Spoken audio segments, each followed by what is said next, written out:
Aujourd'hui, c'est la journée internationale du cépage Cabernet Franc. Alors, Cabernet Franc, c'est un cépage qu'on trouve dans pas mal de régions dans le monde. Si on se limite à la France, on le trouve évidemment aux États-Unis, à la Napa Valley, entre autres. Mais on le trouve évidemment en France, on le trouve en Italie, beaucoup moins en Espagne, à ma connaissance, et beaucoup moins dans les pays du Nouveau Monde, quoique il faudrait que je regarde de près. En tout cas, en France, il y a deux régions qui sont très réputées pour leur Cabernet Franc. Il y a l'Anjou, avec les vins, entre autres, de Saumur, Saumur-Champigny, qui est un pur Cabernet Franc. Et là, vraiment, on est dans les vins 100% Cabernet Franc. Et puis, on a évidemment le Bordelais. Et c'est à ce titre-là que le Cabernet Franc a été utilisé, ou en tout cas planté, pour ce qu'on appelle des Bordeaux Blend, des assemblages bordelais, que ce soit en Italie, en Toscane, entre autres, mais aussi en Californie. Alors, donc aujourd'hui, comme c'est une journée Cabernet Franc, j'ai voulu rendre hommage au Cabernet Franc bordelais. Et donc, j'ai choisi un vin qui est dans l'appellation d'origine contrôlée Bordeaux et qui est le vin de Hubert de Boire. Mais comme j'avais déjà prévu, je m'en suis rendu compte ce matin, j'avais déjà prévu une autre bouteille qui n'a rien à voir avec le Cabernet Franc. Et là, c'est un hommage à la Syrah. Et Dieu sait que j'adore la Syrah. Donc là, c'est le Shiraz, donc la version australienne d'une des maisons les plus réputées dans le monde, qui est Penfolds. Alors, on va commencer peut-être à dire deux mots sur le Cabernet Franc d'Hubert de Boire. Il faut savoir que le Cabernet Franc, on le trouve sur la rive gauche, mais beaucoup plus sur la rive droite. Et rive droite, qui dit rive droite, dit Saint-Émilion et Pomerol. Et d'ailleurs, c'est un cépage qui a l'air de résister beaucoup plus au changement climatique que le Merlot, qui est le cépage dominant, on sait, sur la rive droite. Mais on le trouve de plus en plus sur la rive gauche, justement parce qu'il supporte très bien le changement climatique. Et entre autres, dans les grands Bordeaux connus, il y a les Carmes Aubryon, qui utilise dans son assemblage, c'est le raisin qui est le plus présent dans les assemblages actuels des Carmes Aubryon et qui lui donne un caractère particulier.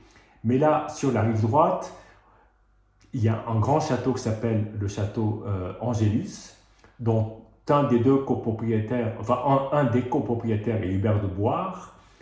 Hubert de Boire est non seulement un propriétaire qui s'occupe de ses propriétés dans le Bordelais, mais aussi un vigneron et un œnologue.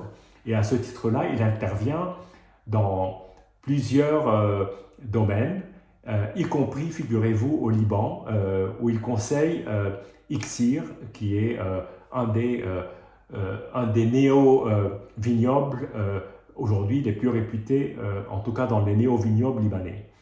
Toujours est-il que j'ai découvert aujourd'hui qu'il avait une cuvée 100% Cabernet Franc, dont il dit qu'en fait ce sont des parcelles, évidemment des terroirs qu'il a bien choisis, parce que étant œnologue, il va se faire bien conseiller sur le choix des parcelles, mais en tout état de cause, les raisins sont donc meilleurs terroirs, cultivés en agriculture raisonnée, vendangés à la main et vinifiés en cuve inox et élevé en barrique de chêne français. Donc là, on est sur quand même un vin plutôt soigné, pas forcément très haut de gamme, plutôt entrée de gamme, mais ça peut être intéressant de le goûter. Face à ça, donc, évidemment, on est dans une toute autre gamme. On est sur le Shiraz Bin 28 de Penfolds. Alors, Penfolds, c'est une maison très ancienne qui date de 1844, donc il y a presque 2 siècles. Et depuis 1954, je crois, cette maison a commencé à réaliser ce qu'on appelle des bins pour différencier des autres cuvées, qui sont des cuvées soignées. Le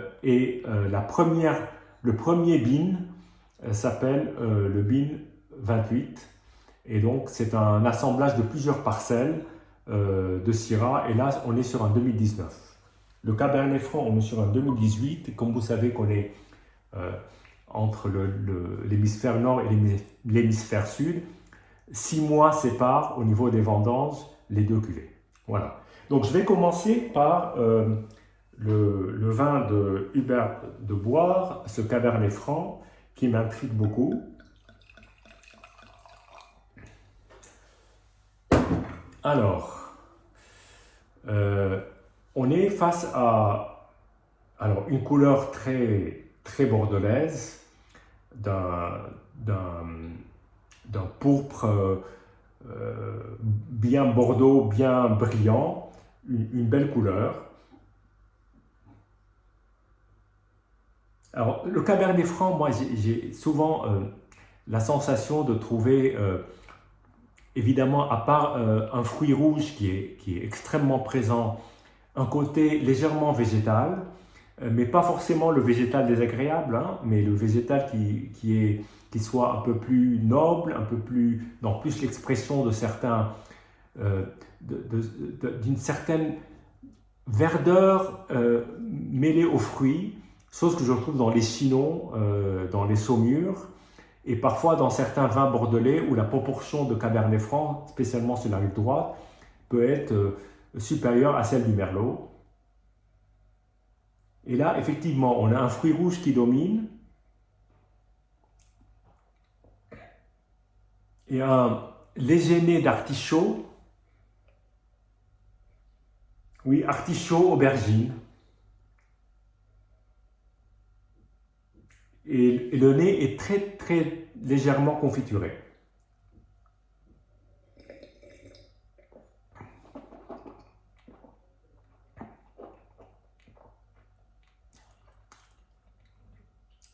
Alors déjà, la première sensation, c'est que c'est un vin, je ne veux pas qualifier de soif, mais c'est un vin gourmand. Gourmand parce qu'il y a un côté poivré, épicé, qui est tout de suite frappant en bouche. Il y a une très légère chaleur, mais pas du tout gênante, qui au contraire donne du nerf au vin, et une belle structure, une belle mâche et un beau fruit.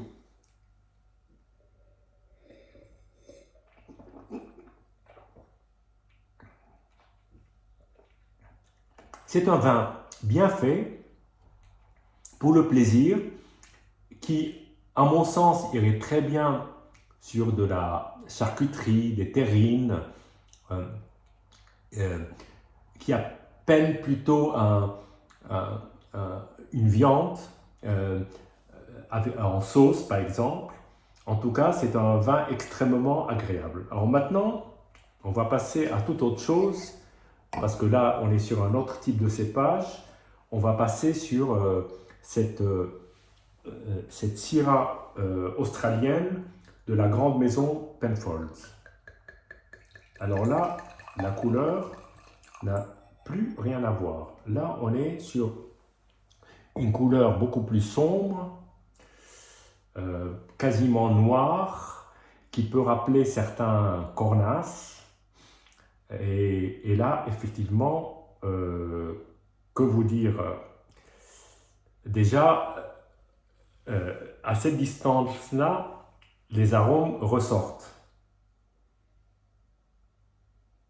Alors, la première chose qui frappe, c'est le nez très vanillé. Alors, je pense que ça passe dans le bois américain, d'après ce que j'ai lu sur la contre-étiquette. Et effectivement, c'est du chêne américain. Alors, c'est du chêne, c'est du bois américain, je pense que ça doit être du chêne. C'est 12 mois, et d'après ce que j'ai pu lire, ce n'est pas du bois neuf. Donc, ce sont des pièces déjà utilisées pour d'autres, j'imagine, pour d'autres cuvées avec des rotations comme il peut y avoir. Et peut-être ce sont des barriques qui peuvent provenir de l'immense cuvée qui s'appelle Grange, qui est ce qui s'appelle l'Ermitage Grange, en hommage sans doute aux grands ermitages du Rhône-Nord, et qui est un des plus grands vins du monde. Donc peut-être qu'effectivement, ces barriques ont déjà contenu des raisins, du vin en tout cas de la cuvée Grange. Mais en tout cas, là, c'est assez étonnant parce que ça me fait pas mal penser au vin du nord du Rhône, mais en plus accentué, en plus, on va dire, euh, plus marqué. Voilà, vanille, fruits noirs, mais très vanillé, hein, très très vanillé. Moi j'aime bien. Moi j'aime bien. Vanillé presque tirant vers le chocolat. Oui, oui, tout à fait. Alors maintenant, en bouche.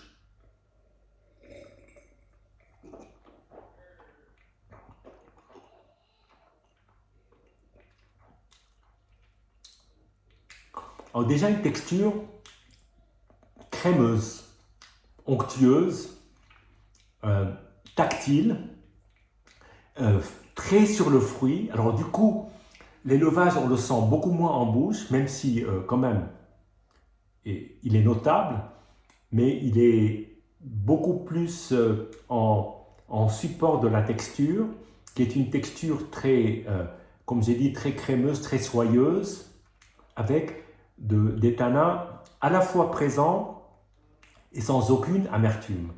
Et tout ça enrobé d'une manière très élégante, avec une belle fin de bouche.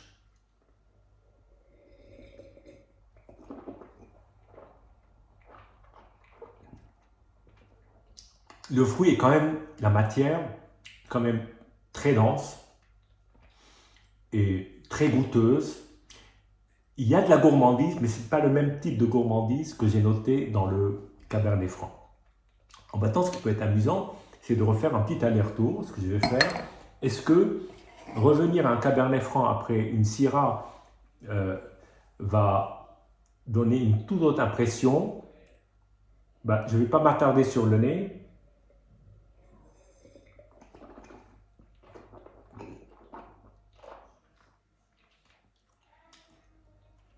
Très franchement, le Cabernet Franc tient la route malgré la belle densité de la Syrah. Il y a un peu plus d'acidité, il y a peut-être moins de richesse dans la matière, mais il y a toujours ce côté gourmand.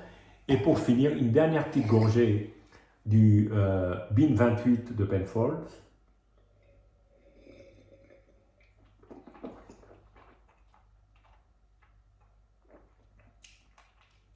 Là, effectivement, il y a presque de la matière euh, d'épices, de poivre qui reste en bouche, même